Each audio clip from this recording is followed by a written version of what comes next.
अजून स्क्रोल केलं, अजून काही वेगळा मूड असतं, म्हणजे त्याच्यात मूड चेंज होत होतो माणसाचा. एव्हरी सेकंड्सला, एव्हरी स्क्रोलला आपला मूड चेंज होतो.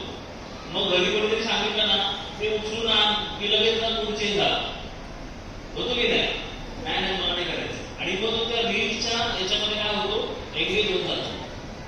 तुम्हाला जर माझ्या काही गोष्टी खोट्या वाटल्या ना, तर सिव्हिल हॉस्पिटलला जायचं आणि तिथे बघायचं. तुमच्यासारखी मुलं आहेत ना, बहुतेक मुलं तिथे ट्रीटमेंट घेतात.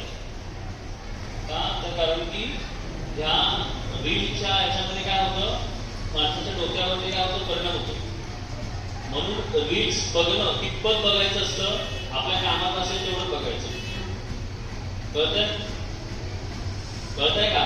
तुम्हाला काय बघायचं, काय इंटरनेटवर तुम्ही सगळं बोलताय, नाही बघायचं, बरोबर ना? असं नसतं. इंटरनेट प्रॉपर यूज केला तर इंटरनेटचा खूप चांगला उपयोग होतो. आता मला सांगा, जर आपल्याला गुगलमध्ये, गुगलचं फुल फॉर्म काय नाही माहिती? सिम कार्डचा फुल फॉर्म माहिती आहे का? नाही माहिती? बस. आता आपला मोबाईल हरवला तर आपण काय करतो?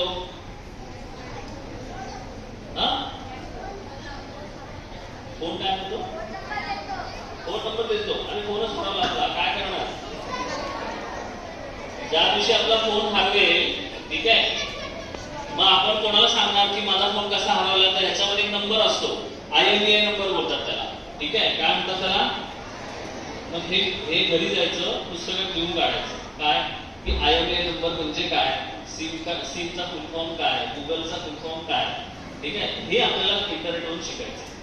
आपण काय शिकतोय? कुठला तरी कोण युट्यूबर आहे आणि त्याच्याविषयी आपण माहिती घेत असतो. तो एवढे पैसे कमवतो, तो हे करतो, ते करतो. आपल्या काय कामाचं आहे का? आपल्या कामाचं काय? नॉलेज, ठीक आहे? नॉलेजसाठी आपल्याला काय करायचं? इंटरनेटचा प्रॉपर यूज करायचा. प्ले स्टोर जर अपडेट